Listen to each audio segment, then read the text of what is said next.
Hey, thanks for checking out The Solid Verbal. Now would be a great time to subscribe to the channel for college football content all off season long. Welcome back to The Solid Verbal. Boys and girls, my name is Ty Hildenbrandt. I am joined as always by my beloved co-host on No Coast, the heart of the Midwest, Dan Rubenstein. Sir, welcome back to the show. How are you today, my friend? I'm great, Ty. I'm great as always. We have a topic today that we've discussed a lot of, but specifics of which we have not discussed in the depth that I hope we're able to. We're plumbing depths. Is that a thing? We plumb the depths, right? So, as always, Ty, excited to bounce some thoughts off of you. I'm sure you're excited to do the same. And almost immediately after the recording of this show, I'm going to the summer destination, Ty. Cincinnati, Ohio. Boom. Never been to Cincinnati to take in some high-level tennis for 16 hours. It's a very short trip, but I'm quite excited. Sort of the last shot for us here to get out and be normal people with the season getting awfully big in the window. We are only 2-3 Saturdays away from high-level college football action. Yes. Of course, as we get closer, we've got all sorts of Patreon news that's going to drop. We are making all sorts of modifications here to better serve you, the Verballerhood, Dan. Yep. Go on out to our website, solidverbal.com, if you have just happened upon this podcast and want to see what we're all about. If that is the case for you, please make sure you hit follow or subscribe. All of that stuff helps. Hey, if you want to leave a 5-star rating or a cheerful review, we would not discourage you from doing so. You know, our verballers.com website. That's where you can go and find out more about our Patreon offering. We've got games. We got stuff that we're going to update there momentarily, or shortly, I should say. So make sure you stay tuned to that. On today's show, though, Dan, I'm going to play it. You're going to yell it.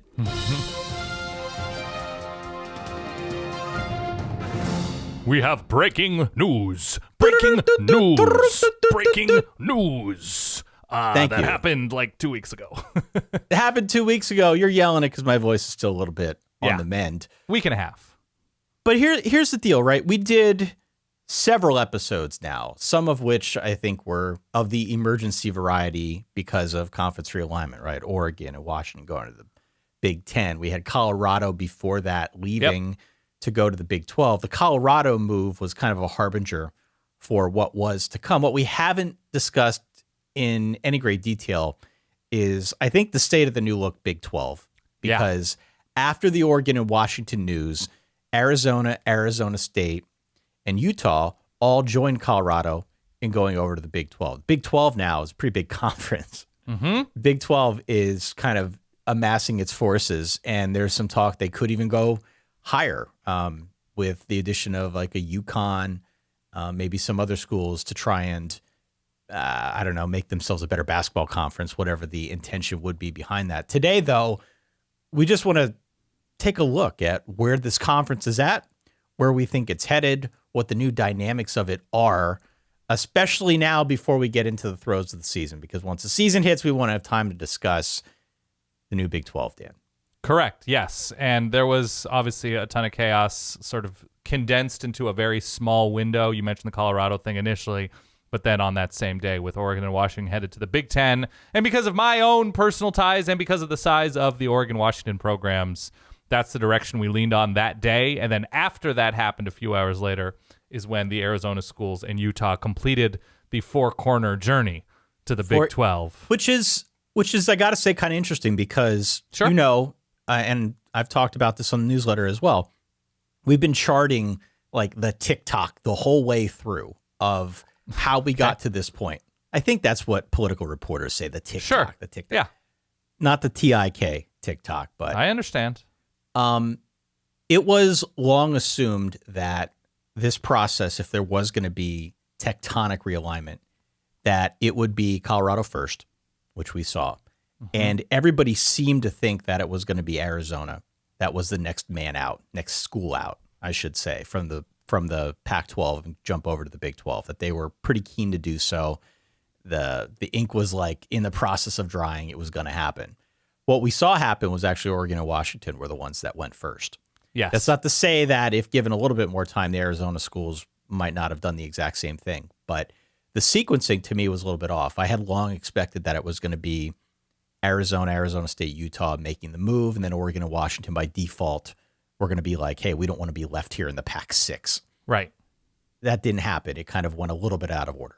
No, this is old news at this point, but yes, it was certainly a game of optics where Arizona, which had been long rumored, there had been local reports, national reports that Arizona was going to go to the Big 12. It was only a matter of time, but then you read sort of the more internal reporting that both Arizona and Arizona State were at least very, very interested in doing everything they could to keep the Pac-12 together, especially Arizona State. But when the Apple deal happened, those two schools and presidents were sort of split on their view of a streaming-only deal. It seemed ASU was more open to it, whereas Arizona, I think their president, Robert Robbins, compared it to selling candy bars to raise money for Little League, except that you had to sell $3 to $5 million $100 subscriptions to Apple TV Plus. Yeah, it's the seed in Office Space where he's got to sell all the subscriptions to Vibe. Right. Yes. Orlando Jones, I want to say, was that actor. Yeah. Yeah.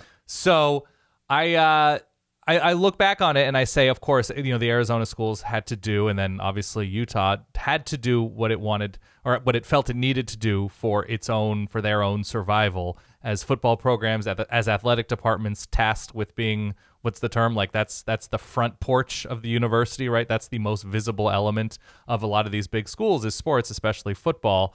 And Utah was another school that was especially keen on staying in the Pac-12. This is a team that was winning the Pac-12. This is a team and a school that has seen its profile raise exponentially since joining the conference and having a ton of football success pre-major football conference and having that carry over, especially since I think 2014, 2015, that was like the kind of adjustment period, but they've been going really strong under Kyle Whittingham since then.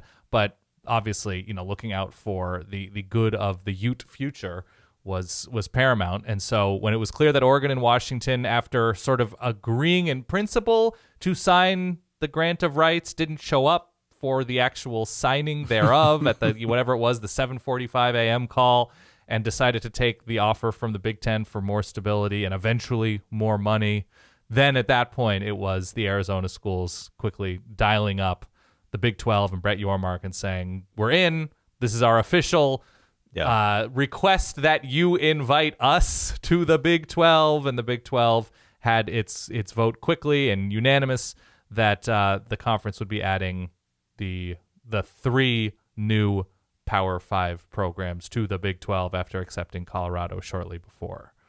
So you understand from the Arizona school vantage point that being in a it would have been Pac-7, right? After Oregon and Washington had left, a Pac-7 with Utah, and then Washington State, Oregon State, Cal, and Stanford, that things were not trending in a great direction financially or competitively, and that they looked at the upside of adding, whatever it was, SMU and San Diego State and whoever else, Fresno, compared with what the Big 12's potential financial and competitive ceiling would be. And it kind of became a no-brainer for them. Yeah, from that standpoint, it's certainly a no-brainer. Arizona, all the while, seemed pretty keen to move.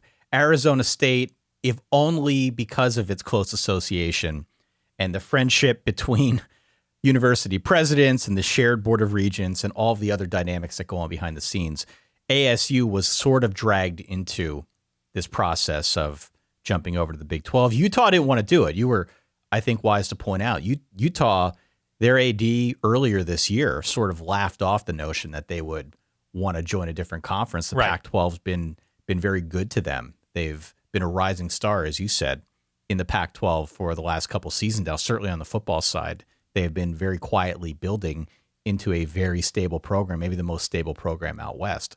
Right. So this is not something they necessarily wanted to do, but at some point in time, it became a no-brainer. The other interesting bit of news that broke, again, we're recording this on Monday, August the 14th. By the time it sees the light of day, perhaps there'll be other news. I know the ACC's got a deadline on Tuesday for schools that might want to leave. That's kind of a separate issue from this discussion. But beyond that, some other news that did come out this weekend, I believe it was John Canzano reporting through his sources that there was a deal on the table for the Pac-12 in the vicinity of $30 million from ESPN. Last fall. Not recently, but last fall. Yeah. Not recently, right? But that was a deal that was out there for them from ESPN, would include some linear, i.e. you can watch it on your TV versus some streaming ESPN Plus type stuff. Yeah. And some of the schools apparently thought that was too little. They wanted to push for something more in the neighborhood of 50 million. ESPN told them to go pound sand. Yeah. And what was left was the Apple deal that didn't get the job done. And we are where we are today. So as we look back now at what has transpired and look forward into the new Big 12, you and I had a couple interesting conversations behind the scenes about this, and we figured we'd kind of put it in podcast form. The one issue that I think is really interesting, I alluded to it in the newsletter. You and I talked about it at length on Slack. In the new Big 12, Dan, from a football standpoint, is Utah instantly the favorite? No.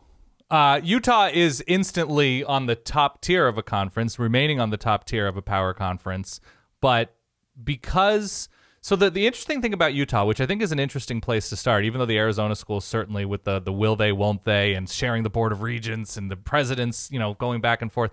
Utah is interesting because through this all, they've had a coach since 2005. They are the most established place of all of these places in that there is the track record and recent level of success that no other school in the conference can point to. Because no school has had a coach. Gundy's been around forever, but they've been down, right? There have been guys who've been around, but the combination of track record, I think recent recruiting ceiling, which is top 30-ish for Utah, not crazy, but certainly for Utah, crazy, right? Yeah. It's terrific to see, as somebody who has enjoyed West Coast and West Coast-ish football, that Utah jump up like they have. And so Utah immediately, I think with the track record and recruiting ceiling of Gus Malzahn and UCF, every one of these teams is potentially super interesting. We're talking about a conference that was won by Kansas State last year, so certainly they're in any conversation about recent track record. They just don't recruit like they want to be a consistent 10-win team, or that they feel like they can. So Utah, with recent track record, winning major conference, with the stability at the top, I think is instantly in an incredible place. I think it's been the biggest value add competitively, not necessarily from a TV market standpoint or region standpoint, but competitively, Utah has been the best add for the Big 12 these last 2-3 years of expansion. So that to me is fascinating. Now, the question with Utah is, what does a post Kyle Whittingham Utah look like? Because we know what the Arizona schools adding, subtracting coaches and what the school's ceilings seem to be and what the floors seem to be. We have no concept of what Utah will look like when they move on or Kyle Whittingham retires or whatever that plan for succession is. That's the big mystery, because Utah basically since 2 years of Urban Meyer and then moving on to Kyle Whittingham has been a bedrock of basically a ton of success. Yeah. So we don't have that concept for what Utah looks like in the modern era, because they're one of the very few schools that haven't cycled through coaches and haven't had to make tough decisions, in early December or something like that. Whereas the rest of these schools, Cincinnati's a place where people win. The Arizona schools have tremendously low floors and an incredible ability to make very poor administrative and coaching hiring decisions. So, yes, Utah in the short term is, I don't know if they're an immediate favorite, but I think they vault ahead of 95% of this conference. Yeah. The other thing too, so you mentioned the TV market. Salt Lake's actually a pretty good TV market. It's good. It's not among the top, I guess, in the country, but it's a fast growing area to say the least. The other aspect of this, and I understand it is more short term, but one of the popular questions about USC and UCLA and Oregon going to the Big Ten is, well, how will those teams change the style of the Big Ten? Will the Big Ten have to adjust to play that style of football or to guard against that style of football? I don't know what that style of football is. The Big Ten at this point is pretty diverse in the ways that every one of these conferences at this point, nobody has an identity. Yeah. But I do think that's actually a much more relevant question on the Big 12 side, especially with Utah, Because how has Utah built this football team, this bedrock, as you described it, under Kyle Whittingham? It's sort of boring at times, but it's a lot of really good line play, especially on the defensive line. It's very physical offensive line play. It's an offense built around smash mouth football, essentially running it down your throat and hitting the big plays when you can. It's not built around big plays, so to speak, but if you have a big tight end who can make a play, get him the ball. If you've got a playmaker who can get in space and make a play, they've had good running backs. Yeah, find a way to get him the ball. But it is not something that we would consider a pyrotechnic offense, as we have considered other Big 12 offenses, quote unquote pyrotechnic. I think of Oklahoma State, maybe not recently, but I was say how many current Big 12 offenses could you categorize as that? Like not many, but ceiling, not many. But my only point is just that it feels to me like that brand of football. Yeah. Given where I know Big 12 defenses are at, is tough to stop. How many defenses in the Big 12 right now can consistently stop that brand of Utah offense? Should also add TCU to ceiling pyrotechnics after what we saw last year. Sure. How many of the defenses in the Big 12? I think the Big 12 has had a number of teams show that ability to field top 15, top 20 defenses. K-State. Right. Iowa State has had very good defenses Baylor, lately. Sometimes. Yeah, Baylor's been occasional recently. The first year under Dave Aranda, or the first couple of years maybe. No, it's fascinating. Texas Tech has been terrible, but they've improved Texas Tech's defense. I think there is a morass of, what do we call it, the all Costco conference with the ACC. I think there's the potential for quality in bulk. It's just the ACC has had teams that pull away, that establish themselves as being alone or alone with one other team on the top tier. Whereas when you look at where the Big 12 is now, Utah's positioned to be. UCF can recruit, like we've seen thus far in the class of 2024, as I do my math in my head. You've got a lot of coaches who've won a lot of games, but not necessarily at their current place or not necessarily recently.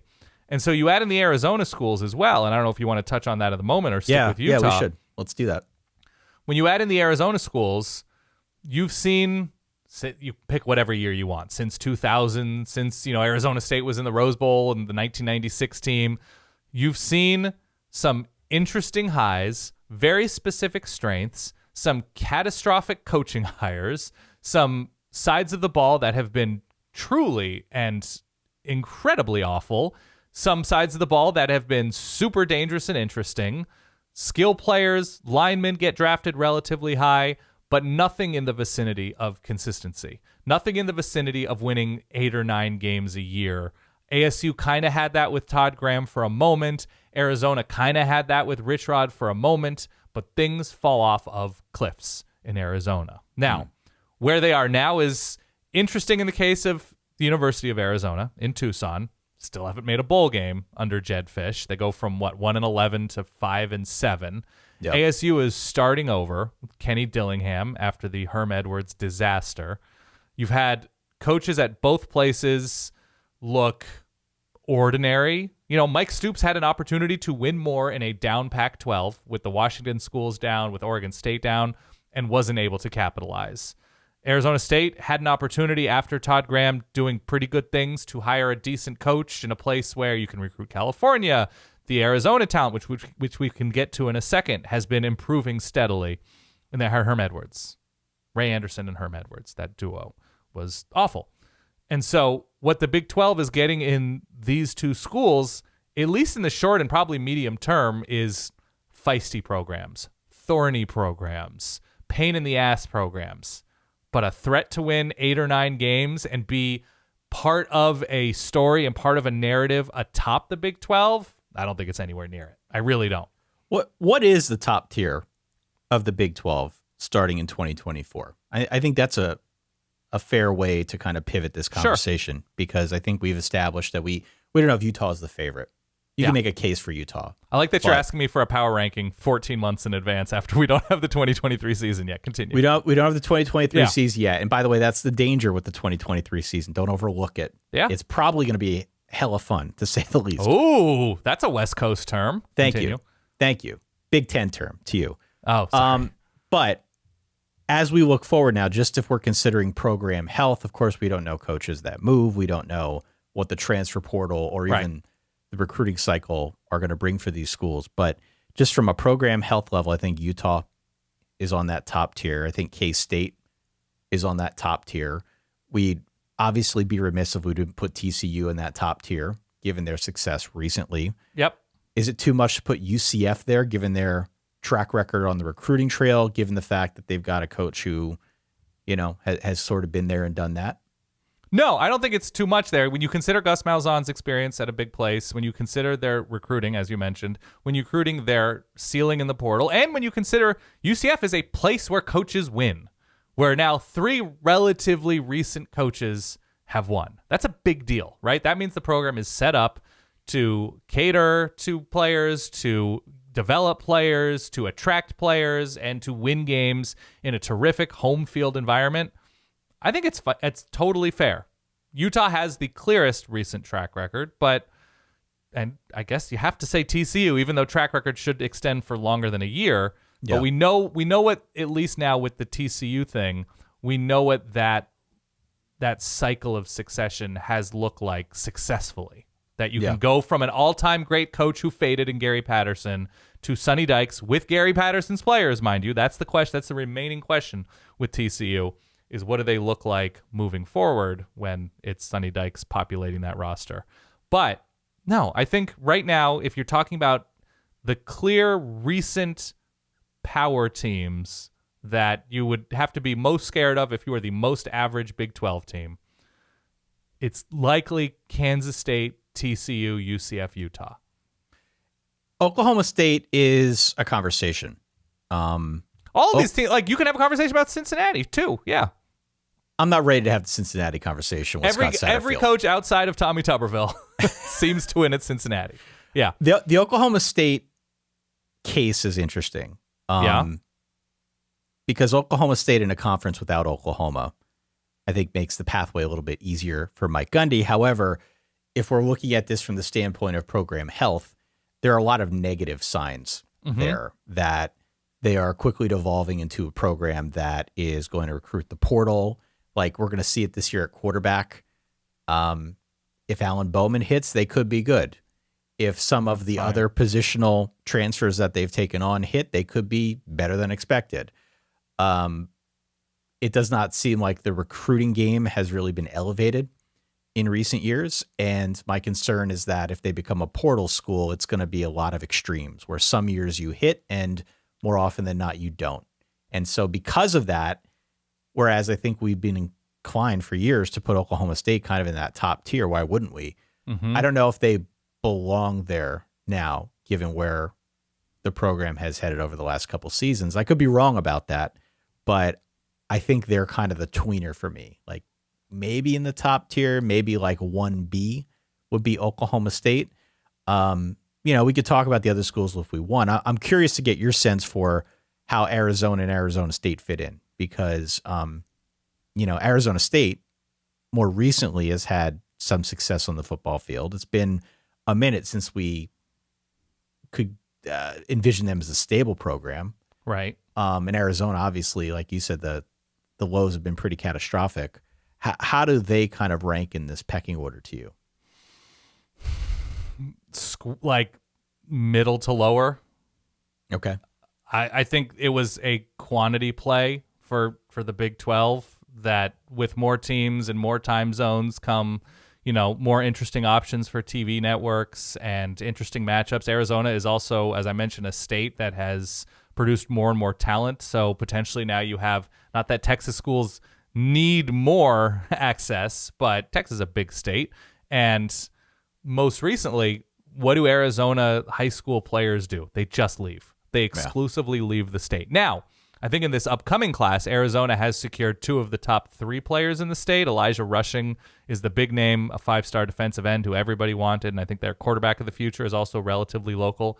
But you look at some of the names which have been huge. Spencer Rattler, Bijan Robinson, Keely Ringo, like huge, even like go down to like Brock Purdy. Kyle Say what Allen. You will. Yeah, but like say what you will about a lot of these guys and the up and down nature of their careers. They were coveted by everybody, and no Arizona nor Arizona State could keep them in state. Some years it was like the highest ranked 19 of 20 or something like that left the state.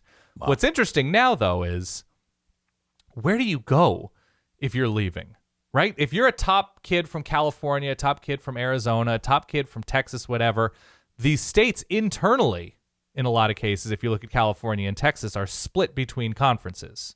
And so the Arizona schools could rely on, maybe some of the kids that USC and UCLA passed on in Southern California. And maybe you strike on a huge name like Vontaze Burfict. But like, if you're a top flight recruit or even a third tier recruit from California, is the promise of playing in Waco and Lubbock and Morgantown and Ames and Provo and Orlando, is that a selling point like it used to be? Whereas, okay, maybe I'll leave Southern California, but I'm still playing up and down the West Coast. My parents can come. I'm familiar with these teams. I'm familiar with this conference. And so now what do you do if you are in Arizona, if you're in Utah, whatever, and you have options? Is the Big 12 going to be as interesting to you because you're not in your geographic footprint and you just don't have the same level of familiarity with the schools you'd be playing if you're going to the hometown school? Do you think that matters? Yes. Really? Yes. Yeah. I absolutely do, because what we're seeing is a hierarchy of conferences. So if you are a top kid in Arizona, it's not just about playing in the Power 5 now. It's if you have the opportunity to play at Oregon or Washington or USC, because the sport is so much more nationalized, that, I'm going to be much more seen in the Big 10 than I am the Big 12. Right. I have a better, and that's what is being sold to them by these coaches as well. Whereas if you were a USC coach, yes, you could sell, Chris O'Dowd or whoever from the state of Arizona and say, yeah, you're going to be USC, you're going to play with all these players, you're going to have better coaches. But at the same time, you're still playing in the Pac-10, Pac-12, right? You're still like on level footing with some of the other big schools that are recruiting you. Now it's just, you're so much more split. Conversely, though, Arizona State can go into Texas more, go into Oklahoma more, and say, it's much more interesting to, even if you're not being recruited by Texas or Oklahoma, look how much more fun it is to come to Tucson or ASU than it is to go to Waco or Ames or Morgantown or Manhattan, Kansas, or something like that. That's a selling point, that it's new, it's different, and there's something novel and interesting about going to one of the Arizona schools, that you're charting your own path. So I get that it goes both ways, but I just wonder, with these schools having so many relationships on the West Coast and now the West Coast being divided up more than ever, I just wonder what that does to any recruiting momentum that Kenny Dillingham or Jed Fish have.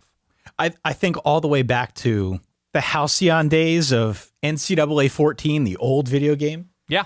And I remember one of the items that you could recruit on was conference prestige. Sure. Maybe they had the idea correct all the way back then. They just didn't know where things would evolve to in the next decade or so. But we do have this conference hierarchy. I guess I'm a little skeptical on that, because I wonder, in this era of NIL and the ability to transfer like these newfound player rights that we have in college football, which are long overdue in their own right, I think maybe, I don't know. You think it's equaled the playing field to the point that... A little bit. I think it's taken away some of that edge, whereas before, if you were, a kid in Ohio going to play for Ohio State or Penn State, so you could be in the Big 10 because you grew up on the Big 10, I don't know if that has the same value it once had, because you can go to an SEC school now and you can make, $2 million a year. It just seems like there are new factors in that conversation. I'm not saying you're wrong, just I think it's different. But do you think if one of the Arizona schools recruits a high school kid, he shows out as being incredible, and he then finds himself having opportunities to play at Ohio State, Notre Dame, Florida State, any of these huge places that are playing in conferences with more visibility, arguably with Florida State, but still, Florida State's a bigger place than Arizona. Do you think those are destinations that can lock rosters in? I mean, nobody can lock a roster in 2023, whatever. Exactly. But I think Utah has a better shot of doing it because of the stability and proven track record, no matter the conference. But I think the Arizona schools, especially Arizona is seen as a basketball school. ASU is, always in flux, though their success has been on the football field more than basketball. That I don't see it with them. And I think that's where the conference thing comes into play. Right. That if you are a star running back at Arizona and Georgia needs a running back, you're just nowhere near big enough, and you're not playing in a conference that justifies you staying at Arizona. Right. Again, nobody can lock a roster, but No. I still think what the Big 12 has done, it's and this is not a take of any kind, it's a survival move more than anything. And so I get it from the Arizona schools trying to survive. I get it from the Big 12 schools left behind by Texas and Oklahoma doing everything they can to survive. And from that standpoint, they've done a crazy admirable job. They have done a wonderful job of building up, staying together, sort of exposing the brand perhaps more nationally because of new time zones. They've done as good a job as I think they could have hoped to do, short of Oregon and Washington not having the Big 10 option and going to the Big 12. So that's to be commended. I just don't think Arizona's ceiling in this conference, with where they've been, how they've traditionally succeeded, and everything's changed. I just don't see them I don't see them giving themselves a more interesting ceiling in the Big 12 than what they had in the Pac-12 because of geography. And look, if Jed Fish wins 8 games at Arizona, is he saying to himself, well, I'm in the Big 12 and this is as good as it gets? No. Jed Fish will have opportunities if he consistently wins a ton of games at Arizona. Same goes for Kenny Dillingham, even though he went there. So I'm just not sold on those being huge value adds as much as financial time zone. Everybody's building up into bigger conferences. We should too. It doesn't do a lot for me. I think it's much more bulk than it is intrigue. Yeah. I mean, what is your viewpoint of the Arizona schools? Because Utah's been on a big national level, right? Utah just played your alma mater in the Rose Bowl. They've won a ton of big games against a ton of big schools. Yeah. But you are about as far away as one can get in major college football geography from the Arizona schools. You haven't spent much time in the Sonoran Desert.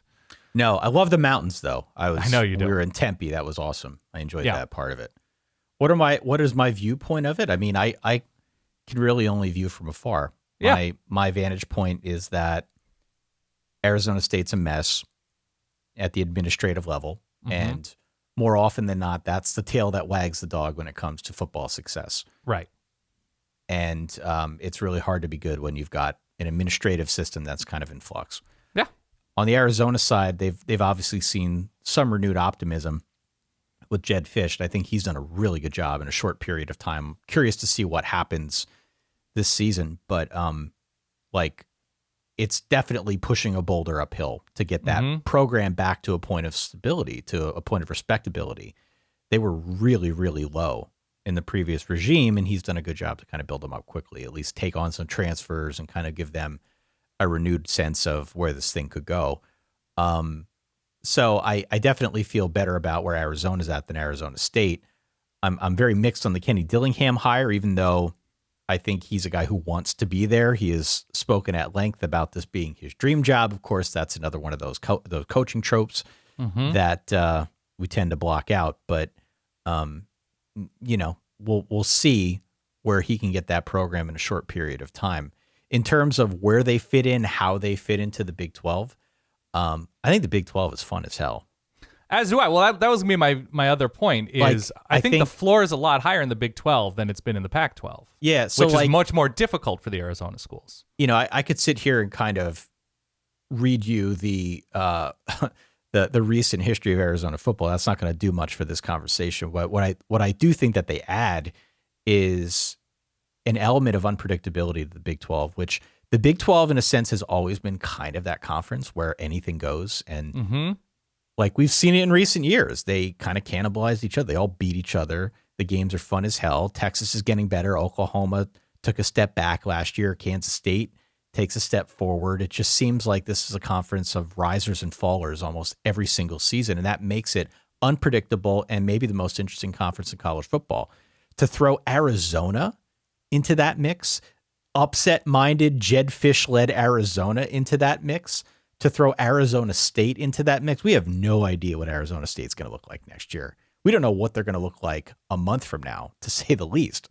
To throw those two teams into that mix with Texas Tech, with BYU, with UCF, with all these schools that we frankly don't know what the future looks like 3 years down the line, Right. I think the conference is fascinating. It's part of the reason why when we had this discussion, when all this news broke like 2 weeks ago, my first impulse was to say the pecking order is SEC and Big Ten, whichever you prefer, and then the Big 12, not the ACC. Even though the ACC is better at the top, okay, with Florida State and Clemson, I think that's undeniable. But the Big 12 as a whole, if we want to talk about quality and bulk, there's a lot there.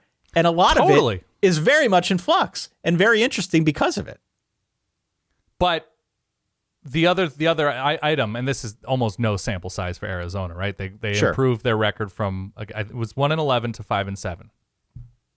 There's a lot of penciling in the Pac-12 when you look at a schedule. There's a lot of you got Cal, you got Colorado, right. You have the worst of the Washington schools lately, the worst of Oregon State recently. It's not true now for a lot of these schools, but it seems as if in any given year there are 3 games that you can just pencil in.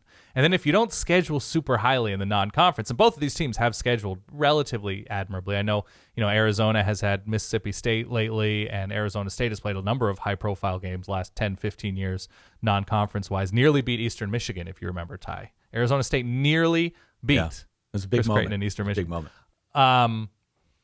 But you're almost starting out with 5 wins if you're a decent Arizona school. You're almost starting out with where the Pac-12 has largely been and having bottom dwellers, plural.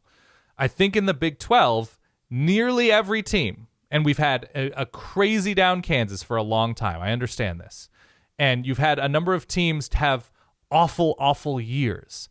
But it seems in the back of my head that you can point to basically all of these teams, if not all of these teams, and you can squint and say, I could see how they could carve out a bowl season because of their defense, because of their quarterback, because of their offense, because of their smart coaching. You can now look at Kansas, you look at Oklahoma State, TCU, Kansas State. There are a number. Texas Tech, I think, is another school that I think is above thorniness, which is to say, I don't think they're just a pain in the ass. I think they're ascending to full on good as a program under Joey McGuire. Yeah, I agree with that. And so my issue with the Arizona schools, and again, it's their survival. I understand that's the primary motivation. But what is the actual competitive value that they're adding when they couldn't get it figured out in a Pac-12 that didn't have a ton of strength at the top? You'd have a Washington under Chris Peterson or an Oregon under Chip Kelly or USC here and there, but there wasn't the 4 teams like it seems there are this year. All that consistently. All the Arizona schools had opportunities to jump up more often and just basically never did. You had a couple Todd Graham moments. But what are they going to do in the Big 12 with a raised floor? To me, it's 6-6, 7-5. That's where they can operate more often than not if things are going well. And that's not a huge add to me. Yeah, again, I get why it all happened. I get why both sides were super keen on it, but it seems like an October conference, which is great for me. It's great for us. It's worth watching, but I don't know if there's more polish to the conference adding these teams. I'll tell you what I do like. If I'm K-State, if I'm Oklahoma State, if I'm TCU, I like that I am in a big enough, stable enough conference to be considered Power 4. And it feels like while the floor is higher, which is great for scheduling and great for consideration in the polls, I think the ceiling is a little bit lower.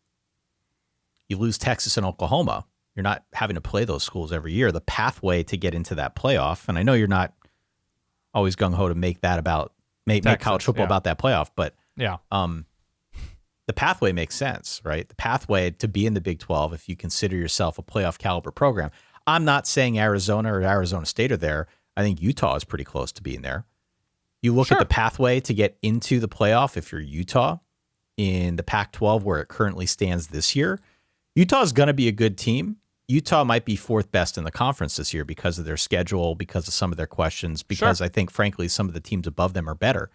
Whereas if you take this Utah team and put it in next year's Big 12, which, of course, is not something we can physically do, but you get my point. It's a much easier pathway. You're suddenly looking at the schedule and say, can we win 10 11 games and get ourselves in that conversation, get ourselves in the top 12? Absolutely.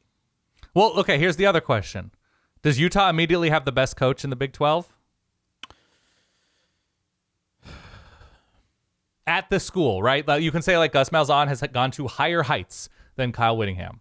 I think the answer is probably yes. The answer is probably yes. I mean, again, it's so much of that question comes down to what you think of. Sonny Dykes has taken a team to the playoff. Of Sonny Dykes, of Mike Gundy, who's been there forever. And he's won a ton of games. Yeah. You know, like I don't want to just kind of throw that out, even though I'm a little bit down on Oklahoma State. But it's, look, Kyle Whittingham is very much in that conversation. I mean, has to be. If you were starting a program, I don't know what the square geographic center now is of the Big 12, St. Louis or something. If you were going to start a program somewhere around there, which of these coaches would you want to start it from point number one? And it's probably Kyle Whittingham to me. Kyle Whittingham. I mean, I like Dave Aranda a lot, but the Baylor project he had 1 year. A little bit inconsistent recently. Yeah. I mean, Whittingham I like has Sonny the track Dykes. record. You know what you're getting with Sonny Dykes? 1 year. Yeah. Well.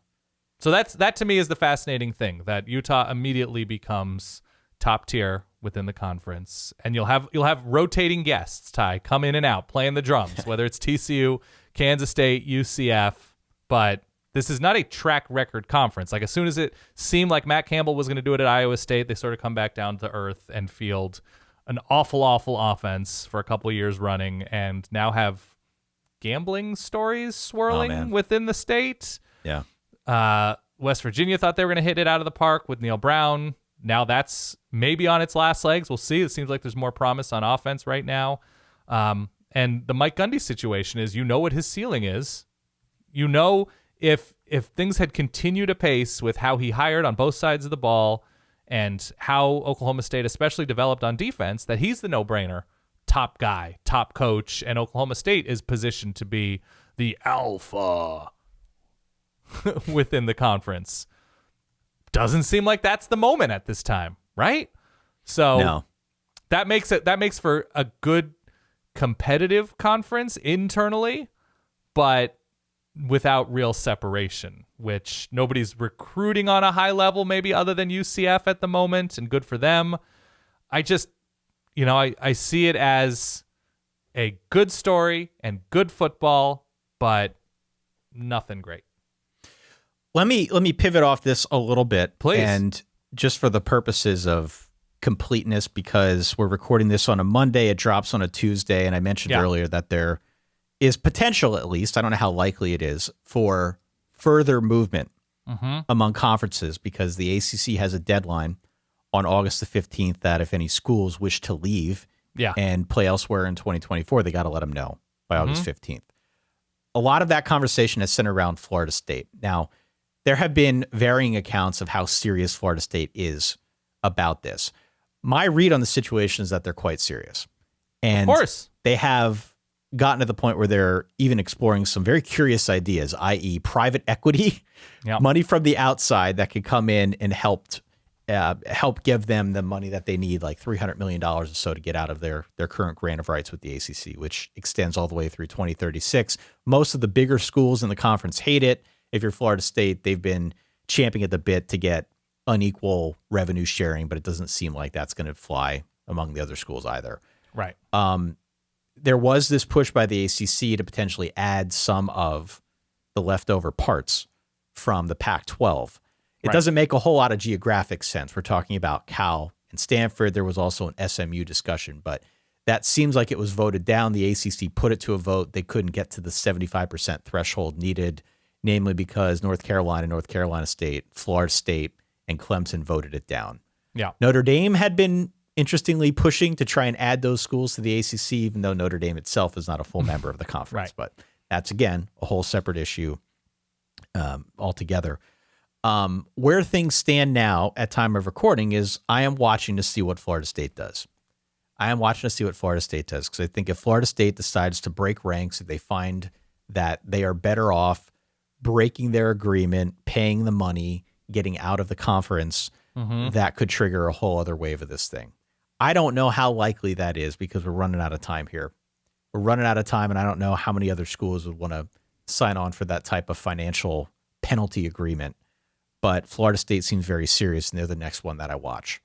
Again, not necessarily expecting it to happen tomorrow, or I guess today as people listen to this, at least on the public feed. But it is something that I wanted to mention because all too often we find ourselves in the situation of the show goes stale, right? Because new information is available. So just watch that. Watch that, and may not happen this year, but that's probably the next domino to fall. Yeah, it's certainly the ACC because these teams are signing in TV deals that are gonna run for the next few years, as the Big Ten and Big 12 have already done. SEC recently did. And so it's now a question for Florida State is, can they find the money? Can they justify the money that they're going to make so much more money in a new conference in the Big Ten or whatever? And what is that conference? Right. What is that conference? I think with Oregon and Washington, it was pretty clear. We talked to Brett McMurphy. We've got videos out there from back in March, April, where we knew via him and others that if Oregon and Washington were going to leave, it was going to be to the Big Ten. It wasn't going to be the Big 12. It was going to be the Big 10. Right. If an invite came, they were gone. That made sense. I mean, maybe not geographically, but there's no such thing as geographic sense anymore. No, there's no such thing. We're going to have UCF at, Arizona. We're going to have Oregon at, it's not going to happen all that often where these West Coast schools are going all the way east. I'm sure they're going to be paired in rotations with, Nebraska and Wisconsin schools much closer.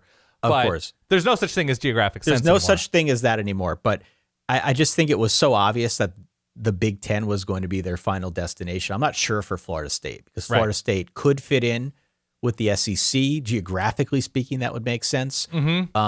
But Greg Sankey hasn't really been bending over backwards on the expansion front. He seems pretty focused on Texas and Oklahoma right now. The Big Ten just expanded. Would the Big Ten want to expand again into Florida now? I don't know. I don't know the dynamics there, but that to me seems a little bit more murky. I've even seen some people talk about, well, maybe Florida State just wants to go independent. There's probably a better case for that in the short term than there is conference alignment, but we'll see. We'll see. Just keep your antennas up on the Florida State front, and they could be the next one to fall one way or the other. Yeah, I think we kind of all have an idea about how this is all going to end. This doesn't seem like a sustainable path forward for college sports in general. So I think we all kind of have an idea that there is going to be a major reorganization of football as it relates to its ties to other sports. Chip Kelly talked about this. Yep. And so whether that happens in the next few years or into the 2030s, it's just not a sustainable way to go about business where everybody's traveling all of the time and everything is TV, and it doesn't make sense. Chip Kelly talked about football only traveling once a week for 4 months, and not even once a week, obviously only a handful of times per season. And so eventually what it's going to be is it's not going to be a full unbundling. We're not going to go back to a Power 5 or Power 6 or something like that. But the Big Ten will have some sort of Western division that Tony Petitti runs, and they'll have an Atlantic division that Tony Petitti runs, and Greg Sankey will have something that follows that same pathway. And I don't think, softball and gymnastics and tennis and diving are going to be tied to these things geographically because they're completely different industries. And so I think we will get there. I think as the number of streamers increases, even though the streaming business is disastrous, as things consolidate with linear TV, and I just don't see a future in which we are going to have for the next 40 years a 28-team Big Ten and a 28-team SEC, every program following suit within a school. I don't know. I don't think it makes any actual sense.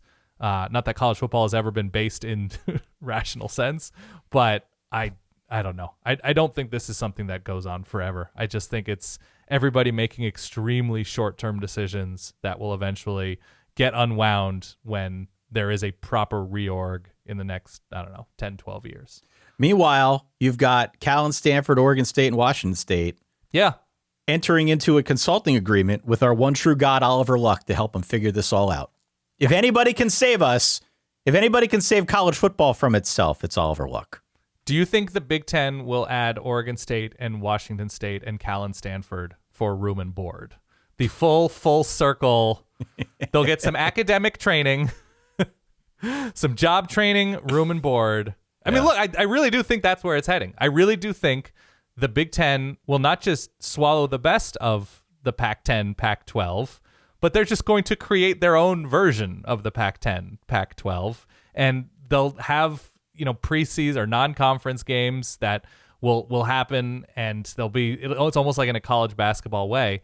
But no, I find this to be inevitable. It'll all be under the Big Ten umbrella, but I don't know. I think at some point there is going to be some sort of council at the top of high-level college football that says, okay, guys, what are we doing here? Yeah. And we'll get to a point that it makes more sense from a competitive and travel and TV standpoint. Yeah. I mean, I really do. Maybe I'm just a hopeless utopian optimist, but that's where I think we're heading. I think we're headed to a point where there's like an emergency phone line, i.e. United States and Russia, to avert the fear of nuclear holocaust. We get Tony Petitti, we get Greg Sankey on the phone, on a red phone somewhere. Do you think they're in charge of their conferences? Is that what you think? I don't know. Okay. I don't think so. I think it's probably something on the network side, but maybe it's more of a Zoom conference between a number of other interested parties. But there's going to be a meeting of the minds at some point to hopefully sort this thing out and end the horse trading, because it's just kind of... We've seen it on micro tiresome levels. If you remember the very brief TCU Big East era where they joined the Big East and then reversed. Like, we've seen that. Like, these things are not forever. If that's the only thing we've learned about college football, is that bowl games, conferences, divisions, names of divisions, legends and leaders, like, things can be scrapped quickly, but we've never had the sport organized on this level by television in this specific way. So it's going to take a cooperative effort, but no, I just don't see this at all being sustainable, interesting enough to fans that viewership will continue, grow. It doesn't make sense to me. Like, it just seems like this is for almost nobody, and that will play out in the market. I think I don't know if I fully agree with that. I think the regular season product will be fun. And I think for the people who are watching at home, it will be fun. Look, if television is responsible for reshaping this, I think the television product will be fine in the second week of October. I think the playoff will be a very fun. I do. Long term? I think we'll get very interesting matchups. I can't speak for the financials of Oregon and Washington, of UCLA and USC. I think that probably is going to be a bigger drag than anything. But as for the home viewer, the TV product, people are still going to watch. I think people are still going to go to games. I don't know if USC Iowa is going to have the same draw in Southern California as USC Stanford, but I think by and large the product will be okay from the home viewership standpoint. I just think the financials of this get really, really murky as conferences start adding teams. I think there's only so big a pot that the networks can donate to the cause. At some point, you're just sort of splitting it too many ways that it stops making financial sense. I think that's what ultimately stops this. But as for the home product, they'll find a way to make it interesting, even if we end up losing a lot of traditions in the process, which is really the big bummer in all this. I don't know. I'm curious to hear from the Verballerhood, as always. Yeah. Write in, let us know on Twitter, let us know, or at X, whatever this is now. Write in on Facebook. We'll post some questions out there for the Verballerhood. We're curious to get your take. As ever, also send us pictures where you're listening to the Verballer, where you're enjoying the Verballerhood experience, I should say, out in the wild. We've had a bunch of people post from riding in tractors, you name it, all sorts of cool spots where people listen to the show. Let us know. We'll repost those as well because we're interested and want to try and grow the Verballerhood as much as we can. Verballers.com, as always, is the Patreon. Go and check that out. We've got more updates to come. We're very excited about the updates. We'll update those as soon as we can. We just haven't been able to do so yet. Can I ask you a question? Let's do it. This is the best way I can ask this question. I know this episode is about the Big 12 and Arizona schools, Utah. There is something about the Big 12 that kind of makes sense to me. I don't think they have a competitive identity that like, oh, they're a bunch of air raid teams that don't play defense. Like that doesn't exist anymore in any conference. No. But there is something that makes sense to me that like all of these programs, well, they have basketball strengths. There's no like clear long-term incredible team that's, recruiting on a top 15 level or something like that. There's not that, but it almost seems like you can understand how the Big 12 would be entertaining. That there's a lot of quality in the Big 12, and there is that like the shared identity of like, okay, perhaps we're not, one of the best 15 or 20 teams in the country year in and year out, but we share that passion and that feistiness or something like that. I think there is that in the Big 12. I think there is that in the SEC, that there are enough older rivalries and you kind of understand what the different schools are about, and there's enough scar tissue within the conference that, look, like Florida has its scar tissue with A&M and vice versa, and Ole Miss, and you have the personalities, and you have, Ole Miss Bama, and South Carolina's played in a bunch of weird games against a number of schools, and now A&M has done that. Obviously, LSU has a bunch of there's a lot of that connective webbing within the SEC the SEC just sort of makes sense to me, even adding Texas and Oklahoma because of Texas Alabama matchups and Oklahoma in big bowl games. They've got a lot of this. The Big Ten doesn't make any sense to me. Does it make sense to you? Because now we're talking about a conference that has the number of traditional Big Ten powers or Big Ten powers-ish in the Michigan schools, Penn State, Ohio State, Wisconsin. That they've done a lot of great things against each other nationally. They played in a lot of big games. It makes sense. You've got a number of schools in the Big Ten that are either recent or have not really done much to affect things in the conference in the modern era. Indiana, Purdue, Rutgers, Maryland, Nebraska, and I don't know. Minnesota just sort of finds itself in the middle there as occupying different limbs, occupying different parts of those ideals. And then you're adding West Coast powers in quote unquote powers with some of these schools, but like in the LA schools, Oregon, Washington. And so the Big Ten doesn't make sense to me in the way that those other conferences do, because it just seems kind of scattershot as you try to connect ideals or history or rivalries or what is actually interesting about the conference. Because year in and year out, the most interesting thing about the conference to me is either an upset or having, Penn State, Michigan be a top 10 matchup, or Ohio State, Penn State, or Wisconsin, Ohio State. And now you're adding in elements of like 4 different kinds of things. It doesn't make sense to me. I don't know. Maybe I'm crazy. I think it makes more sense to think of conference realignment as a fantasy draft versus anything here on Earth 1 that exists in reality. Right. When you're clumping together big names for the sake of TV revenue, then it makes sense as a fantasy draft. But when you're trying to clump them together in terms of tradition and schools that actually fit together in a natural sense, no. From that standpoint, it doesn't make a whole lot of sense. I always bring things back to food, Ty. This is who I am. This is who I'm always going to be. You like Thai food? I do. Yeah. You're like, I'm into Thai food. There's a Thai restaurant around. Super cool. Also, it's your name, so I understand it. Do you like sushi? I do. Do you like dim sum or Chinese? What? Yes. How do you feel about a restaurant that serves all 3? Right. We're talking about a Cheesecake Factory, not a sponsor. Could be. Do they do all 3? I think they do. That makes sense. They do on everything. Some level. Yeah, that's true. They've got a book for a menu. You're just like, man, what am I interested in specifically with this place? I guess I'll just get the burger if they're serving a burger. That's the safest way out. But like that to me is the end game of all of this. Is I understand how the ACC and the former Pac-12 makes sense. I don't understand how this new look Big Ten makes sense. I just don't. It's likely because I am slow. But short of that, it's like I don't get it. I don't. And so maybe that'll change by week 7 of 2024. I don't know. But that's where I'm struck with all of this. That I can squint and make sense of the rest of it. Not this at all. I feel bad for the guy who's got to reorganize, or gal who's got to reorganize the schedule reveal for 2024 for the Big Ten. Yeah. I feel bad for that person because they made a big to-do of it. Mm-hmm. Big to do. They beat the SEC to the punch to unveil their schedules and their protected plus, whatever they called it. Mm-hmm. They got to redo the whole damn thing now. Yeah. Whole damn thing. Oregon and Washington.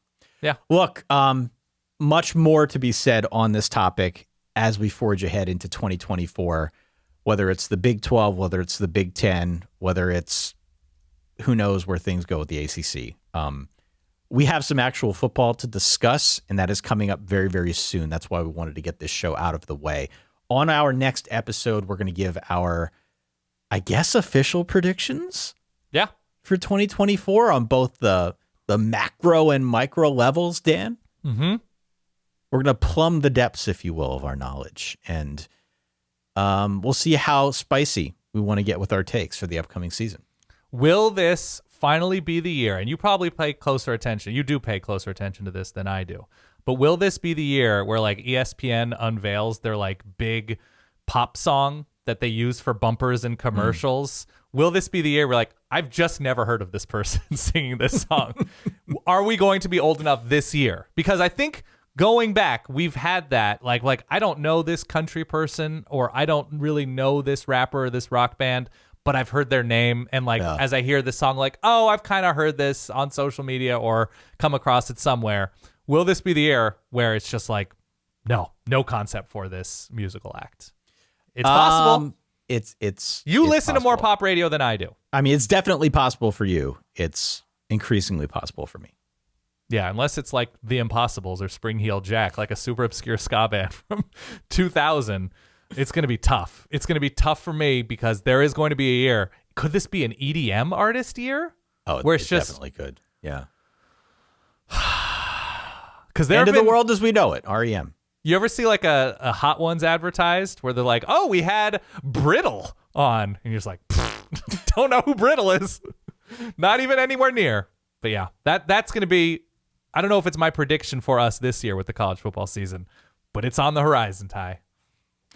Write in solveverball@gmail.com. As always, that is the email. Hit us up on social media. Let us know where you're listening and what your take is on all of our takes here today. We are excited to actually start talking about real American football being played on the college football level. Oh, thank God. It will be here before you know it. How to get this show out of the way in the meantime. For that guy over there, my good friend Dan Rubenstein, for myself, Ty Hildebrandt, we will talk to you all on Thursday. In the meantime, stay solid. Peace.